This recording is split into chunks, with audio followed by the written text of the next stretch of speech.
আসসালামু আলাইকুম বন্ধুরা, কেমন আছেন আপনারা?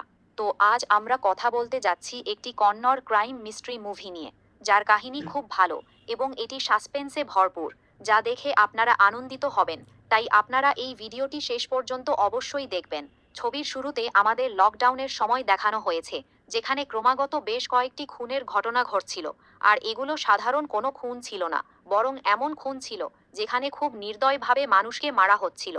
খবরে এই সব বিষয় দেখানো হচ্ছিল এবং মিডিয়ার লোকেরা পুলিশকে সমালোচনা করছিলেন এবং বলছিলেন যে এত নির্দয়ভাবে মানুষ মারা যাচ্ছে, আর পুলিশ এখন পর্যন্ত খুনিকে শনাক্ত করতে পারেনি।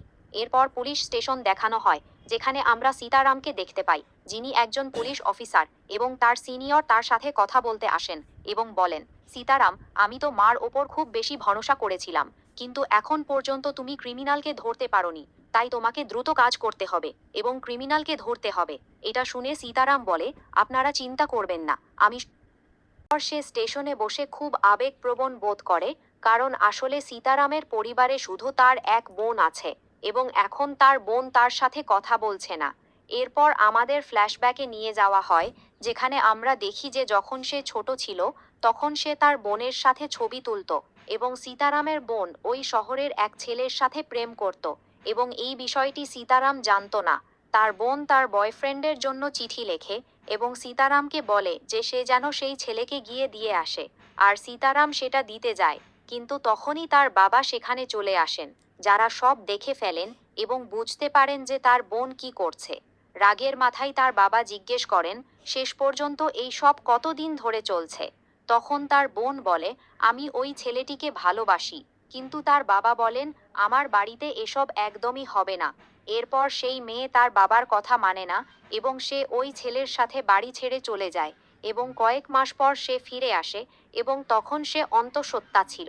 সে আবার ফিরে এসেছিল যাতে বাড়ির লোকেরা তাকে মেনে নেয় এবং সীতারামও তার সাথে কথা বলতে চায়, কিন্তু তার বাবার কারণে সে কথা বলতে পারে না। সে বাবাকে জানায় যে তার বোন এসেছে, কিন্তু বাবা বলেন, আমার জন্য সে মৃত এবং যদি তুমি তাকে দেখতে যেতে চাও তবে তুমি যেতে পারো। এখন সীতারাম বিভ্রান্ত হয়ে যায় এবং সে কিছুই বলে না। আর তার বোন খুব আঘাত পায় যে তার ভাইও তার সাথে দেখা করতে আসেনি। এরপর সে তার স্বামীর সাথে আবার চলে যায়। এরপর আমরা 20 বছর পরের সময় দেখতে পাই, যেখানে তার বোনের স্বামী ভালো চাকরিতে থাকে এবং বোনের 20 বছরের একটি মেয়ে থাকে।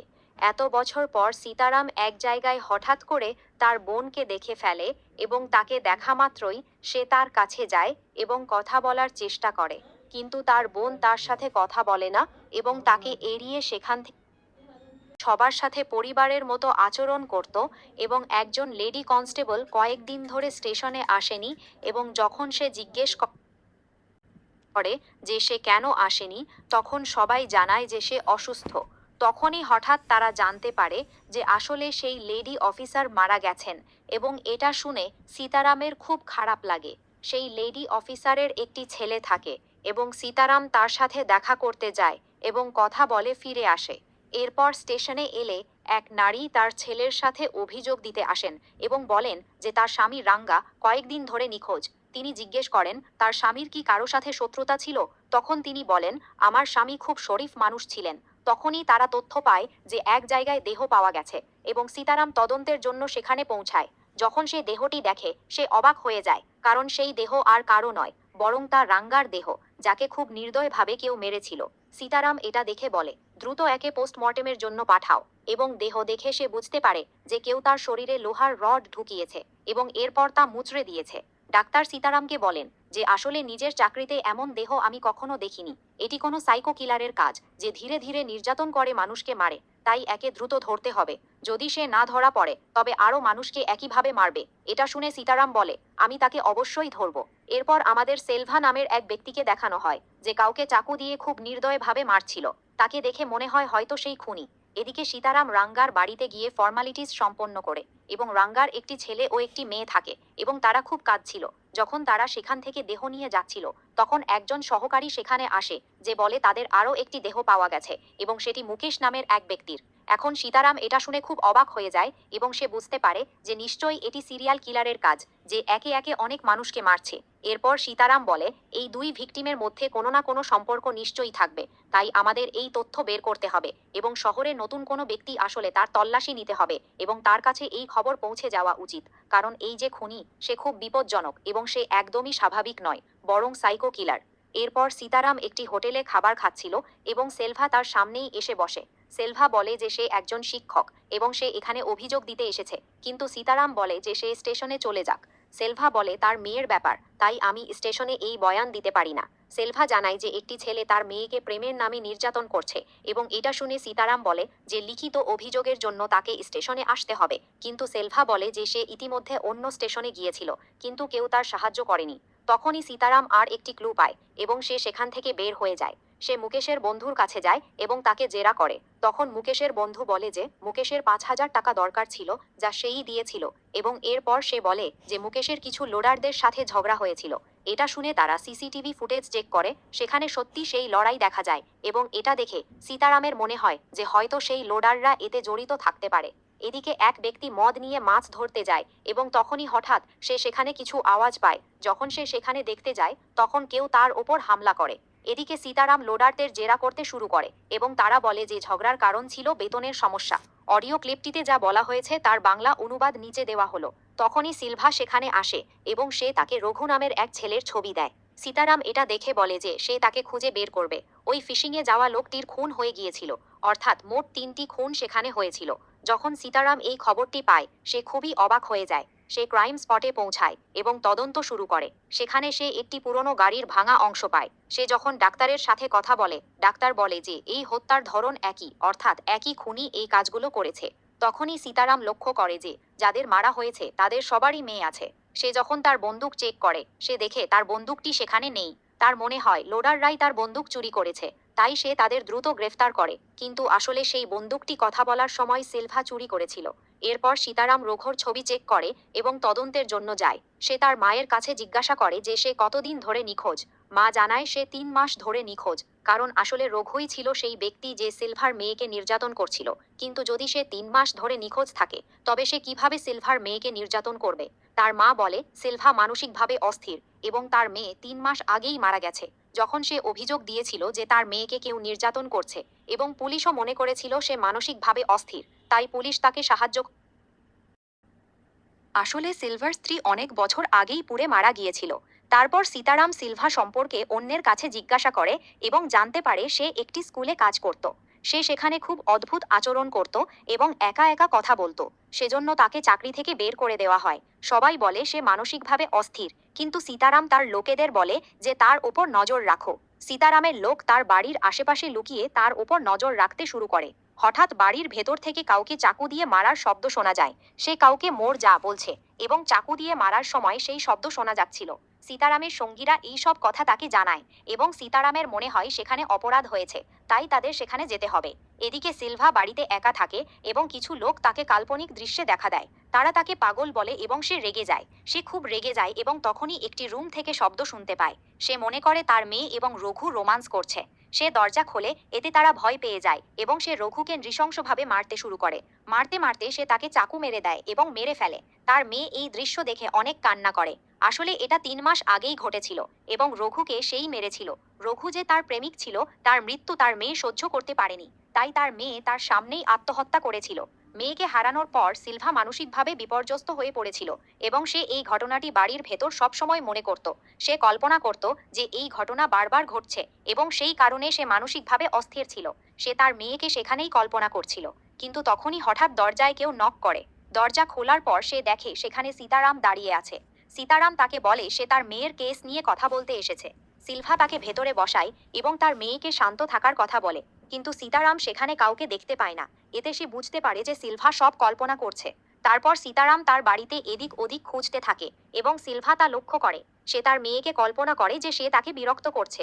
সীতারাম চেক করার সময় ড্রামের কাছে আসে। সেখান থেকে খুব দুর্গন্ধ আসছিল।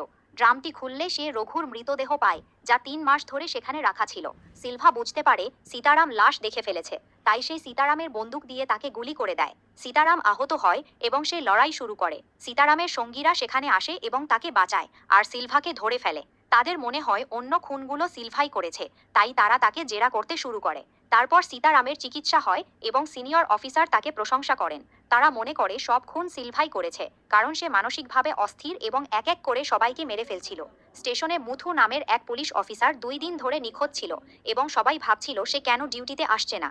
তারপর দৃশ্য পরিবর্তন হয় এবং একটি পুরনো বাড়ি দেখানো হয়। সেখানে মুথুকে নির্যাতন করে মেরে ফেলা হয়েছিল। কিছু লোক সেখানে কাজ করতে আসে এবং লাশটি দেখে পুলিশকে খবর দেয়। সীতারাম এবং তার দল লাশটি দেখে অবাক হয়ে যায়, কারণ এই খুনও একই পদ্ধতিতে হয়েছে। তারা বুঝতে পারে সিলভা সেই খুনি নয় যাকে তারা খুঁজছে, কারণ সিলভাকে গ্রেফতারের পর এই খুনটি হয়েছে। আসল খুনি অন্য কেউ, যে এখন স্বাধীনভাবে ঘুরে বেড়াচ্ছে। সীতারামের ওপর সিনিয়রদের চাপ বাড়তে থাকে এবং তারা বলে যে সে এখনও খুনিকে ধরতে পারেনি। মুথুর পরিবারকে খবর দিলে তারা সেখানে আসে এবং সীতারাম দেখে যে সে তার জিনিসপত্র নিতে এলে সেখানে একটি কাগজ পড়ে এবং সেটি মিউজিক ক্লাসের একটি রসিদ হয়। মুথুর স্ত্রী বলে তার স্বামীর মেয়ের মিউজিক শেখা পছন্দ ছিল না, কিন্তু সে তাকে বাধ্য করে টাকা দিয়েছিল, কারণ মেয়ে মিউজিক শিখতে চেয়েছিল। এটি শোনার পর সীতারাম একটি সংযোগ পায়। সে মনে করে প্রথম শিকারের মেয়ের মিউজিক শেখা পছন্দ ছিল এবং হয়তো এই সব মিউজিক ক্লাসের সাথে যুক্ত। সেখানে মোট 4 জন মারা গেছে এবং তাদের সবার মেয়েই মিউজিক শিখতে যেত। সীতারাম ভাবে যে শুধু তাদের বাবারাই কেন মারা গেছে যাদের মেয়েরা মিউজিক শিখতে যেত। হতে পারে খুনি ওই মেয়েদের সাথে খারাপ কিছু করেছে। সে নিশ্চিত বদলা নেওয়ার জন্যই এই কাজ করছে। তারপর সীতারাম তার টিমকে নিয়ে তদন্ত এগিয়ে নিয়ে যায়। পুলিশ কর্মকর্তা সীতারামকে নির্দেশ দেওয়া হয় যে সবার বাড়িতে গিয়ে তদন্ত করার জন্য। এরপর সে একটি বাড়িতে গিয়ে সেখানকার মেয়েটিকে জিজ্ঞেস করে যে গত কয়েকদিনে কেউ তাকে কিছু দিয়েছে কিনা বা তার সাথে কোনো কথা বলেছে কিনা। এটি শুনে মেয়েটি না করে দেয়। এরপর সীতারাম ঘরটি তল্লাশি করার সময় একটি বীণা পায় এবং মেয়েটিকে জিজ্ঞেস করে যে এটি তাকে কে দিয়েছে। মেয়েটি জানায় যে এটি সে নিচে কুড়িয়ে পেয়েছে। অন্য বাড়িগুলো তল্লাশি করার পরও তারা একই বীণা খুঁজে পায়। এটি দেখে সীতারাম বুঝতে পারে যে খুনি বা কিলারের এটাই প্যাটার্ন। যে ব্যক্তিকেই সে হত্যা করে তার মেয়েকে সে বীণা উপহার দেয়। সীতারাম তখন বুঝতে পারে যে পরবর্তী বীণা যার বাড়ির বাইরে পাওয়া যাবে সেই কিলার তার উপর নজর রাখবে। তার মনে পড়ে যে একটি পুরনো কেসের ফাইলে বীণার উল্লেখ ছিল। সে ফাইলটি ঘাটলে অচ্যুতন নামের এক ব্যক্তির কেস পায়, যার হত্যার সময়ও ঘটনাস্থলে বীণা পাওয়া গিয়েছিল। সীতারাম জানতে পারে যে সেই কেসটি তদন্তকারী অফিসার বর্তমানে অবসরে গেছেন। সে তার কাছে গিয়ে সেই কেসের বিস্তারিত তথ্য সংগ্রহ করে। এরপর ফ্ল্যাশব্যাকে দেখানো হয় মাঞ্জা নামের একটি ছেলে প্রিয়া নামের একটি মেয়ের প্রেমে পড়েছিল। প্রিয়া মিউজিক ক্লাসে যেত এবং তারা সেখানে গোপনে দেখা করত। অচ্যুতন তাদের দেখে ফেলে এবং মাঞ্জাকে ভয় দেখিয়ে তার বাড়িতে কিছু না বলার জন্য বাধ্য করে, কিন্তু অচ্যুতন প্রিয়ার বাবাকে সব জানিয়ে দেয়। রাগে প্রিয়ার বাবা মাঞ্জাকে মারধর করে এবং তার বিরুদ্ধে একটি মিথ্যা কেস দিয়ে জেল খাটিয়ে দেয়। জেল থেকে বেরিয়ে মাঞ্জা জানতে পারে যে প্রিয়ার বাবা অ্যাক্সিডেন্টে মারা গেছে এবং প্রিয়া অন্য কাউকে বিয়ে করে নিয়েছে। মাঞ্জা তখন মনে করে যে তার জীবনের এই ধ্বংসের পেছনে অচ্যুতন দায়ী। অচ্যুতনের একটি মিউজিক টিচার মেয়ে ছিল। অচ্যুতন একদিন একটি পুরনো বিল্ডিংয়ে শব্দ শুনে ভেতরে যায় এবং সেখানে আটকে পড়ে। মাঞ্জা কিছু লোককে ডেকে নিয়ে আসে এবং এমন একটি পরিস্থিতি তৈরি করে যাতে সবাই ভাবে অচ্যুতন নিজেই নিজের মেয়ের সাথে খারাপ কিছু করেছে। লোক লজ্জায় অপমানিত হয়ে মেয়েটি আত্মহত্যা করে। রাতের অন্ধকারে মাঞ্জা অচ্যুতনকে মারার পরিকল্পনা করে এবং তাকে হত্যা করে। এরপর পুলিশ মাঞ্জাকে গ্রেপ্তার করে, তবে অচ্যুতনকে অন্য কেউ আগেই মেরে ফেলেছিল, যার ফলে সে ভয়ে সেখান থেকে পালিয়েছিল। মাঞ্জা বলে যে সে অচ্যুতনকে মারতে গিয়েছিল, কিন্তু মারার আগেই সে মৃত অবস্থায় ছিল। অচ্যুতনের মৃত্যুর পর মাঞ্জা প্রতিশোধ নেওয়ার জন্য তার কর্মক্ষেত্র পোস্টমর্টেম সেন্টারে চাকরি নেয় এবং সিরিয়াল কিলারের মতো বিনা রেখে দেওয়ার পদ্ধতি অনুসরণ করতে শুরু করে। সীতারাম এই তথ্য পাওয়ার পর মাঞ্জাকে গ্রেপ্তার করে। সে সঙ্গে সঙ্গে সেখান থেকে চাকরি ছেড়ে দেয়। সে সীতারামকে বলে, আমি কোনো খুনি নই, আমি না অচ্যুতনকে মেরেছি আর না অন্য কাউকে। এটি শুনে সীতারাম বলে, তুই মিথ্যা বলছিস, এই গল্প তুই অন্য কাউকে শোনা, কারণ আমি তোর কথায় বিশ্বাস করি না। এরপর সীতারাম তাকে বলে, যদি তোর অচ্যুতনের প্রতি ঘৃণা ছিলই, তবে তার মেয়ের কি দোষ ছিল? তোর কারণে তার মেয়ে নিজেকে শেষ করে দিয়েছে। সে সীতারামকে বলে, এখানে যতগুলো খুন হয়েছে সেগুলো তুইই করেছিস, আর এখন নিজেকে বাঁচানোর জন্য মিথ্যা বলছিস। এই কথা বলে সে তাকে আটকে রেখে সেখান থেকে চলে যায়। তখনই একজন কনস্টেবল সীতারামকে বলে, আমরা কি মাঞ্জার কথাটি বিবেচনা করে দেখতে পারি না? অন্য কেউও তো খুনি হতে পারে। সীতারাম বলে, সে বাঁচার জন্য এসব গল্প বানাচ্ছে। সত্য এটাই যে সে নিজেই সব খুন করেছে। ঠিক তখনই সে খবর পায় যে মাঞ্জা নিজেকে শেষ করে দিয়েছে। এই শুনে সীতারাম অবাক হয়ে যায় এবং বিষয়টি যাচাই করার জন্য যায়। তার মনে হয় হয়তো অপরাধবোধ থেকে সে নিজেকে শেষ করে দিয়েছে, কিন্তু খুনি মারা যাওয়ার ফলে সব খুনের ঘটনা থেমে যায়, কারণ মাঞ্জাই ছিল আসল খুনি। হঠাৎ সীতারামের বোন থানায় আসে এবং জানায় যে তার স্বামী বাড়ি ফেরেনি। এটি শুনে সীতারাম অবাক হয়ে যায় এবং বুঝতে পারে যে আসল খুনি হয়তো তার জিজাকে, দুলাভাইকে অপহরণ করেছে। সে সব ঘটনার কথা মনে করার চেষ্টা করে এবং বুঝতে পারে যে মানজার কথাটি হয়তো সত্যি ছিল। তার মনে পড়ে পুলিশ তাকে বলেছিল যে অচ্যুতনের মেয়ের ছাড়াও তার একটি ছেলে ছিল যাকে একজন মহিলা দত্তক নিয়েছিল। সীতারাম বুঝতে পারে যে সম্ভবত সেই ব্যক্তিই খুনি। তখনই তার জিজার ফোন আসে। সীতারাম তার জিজার কাছে লোকেশন জানতে চায়, কিন্তু তার জিজা জানায় যে সে কিছুই জানে না, শুধু এখানে কিছু মাছ ধরার জাল ঝুলছে। ফোনটি হঠাৎ কেটে যায়। সীতারাম সেই লোকেশন ট্র্যাক করার নির্দেশ দেয়। সেই জায়গায় গিয়ে তারা একটি গাড়ি পায় এবং সেটির ভেতর থেকে কিলারের ফোনটি উদ্ধার করে। সীতারাম বুঝতে পারে যে তার জিজা জালের কথা বলেছিল। তার মনে পড়ে এক লেডি কনস্টেবলের বাড়িতে যাওয়ার সময় তার ছেলে রেডিও শুনছিল। সীতারাম বুঝতে পারে যে সেই ছেলেই খুনি এবং তাদের বাড়ির পাশে জাল ঝুলছিল। তাদের কাছে একটি পুরনো গাড়িও ছিল যা আগে দেখা গিয়েছিল। এটি থেকে নিশ্চিত হওয়া যায় যে সেই ছেলেই খুনি। সে দ্রুত তার বাড়িতে যায় এবং অচ্যুতনকে সেখানে বাঁধা অবস্থায় পায়, আর কিলার তাকে নির্যাতন করছিল। এরপর কিলারের ফ্ল্যাশব্যাকে দেখানো হয় যে সে অচ্যুতনেরই ছেলে ছিল এবং তার বোনকে খুব ভালোবাসত। তার বাবা অচ্যুতন ছিল একজন মাতাল যে সন্তানদের প্রতি খেয়াল রাখত না। মানজার ঘটনার পর তার বোন আঘাতপ্রাপ্ত হয়ে আত্মহত্যা করে। ছেলেটি দেখে যে তার বাবার এতে কোনো ভ্রুক্ষেপ নেই, তাই রাগে সে তার বাবাকেই শেষ করে দেয়। পরবর্তীতে একজন লেডি কনস্টেবল তাকে দত্তক নেয় এবং নিজের ছেলের মতো বড় করে।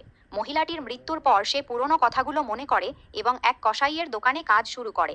সে দোকানের সামনে মিউজিক স্কুল দেখে এবং এক বাবাকে তার মেয়ের ওপর চিৎকার করতে দেখে। এতে তার নিজের বাবার কথা মনে পড়ে যায় এবং সে সেই বাবাকে শেষ করে দেয়। সীতারামের বোনের মেয়ের ওপরও সে নজর রাখছিল। গল্পের শেষে সীতারাম সেখানে পৌঁছায় এবং তার জিজাকে বাঁচানোর চেষ্টা করে। কিলারের সঙ্গে সীতারামের লড়াই হয় এবং সেখানে কিলারের বোনের একটি রেকর্ডার ভেঙে যায়, যাতে তার কণ্ঠ ছিল। এটি শুনে কিলার ভেঙে পড়ে এবং দুর্বল হয়ে যায়, যার ফলে সীতারাম তাকে মারধর করে। শেষ পর্যন্ত কিলার মারা যায় এবং কেসটি সমাধান হয়ে যায়। সীতারামের সঙ্গে তার বোনের কথোপকথন হয় এবং তারা পুনরায় মিলিত হয়।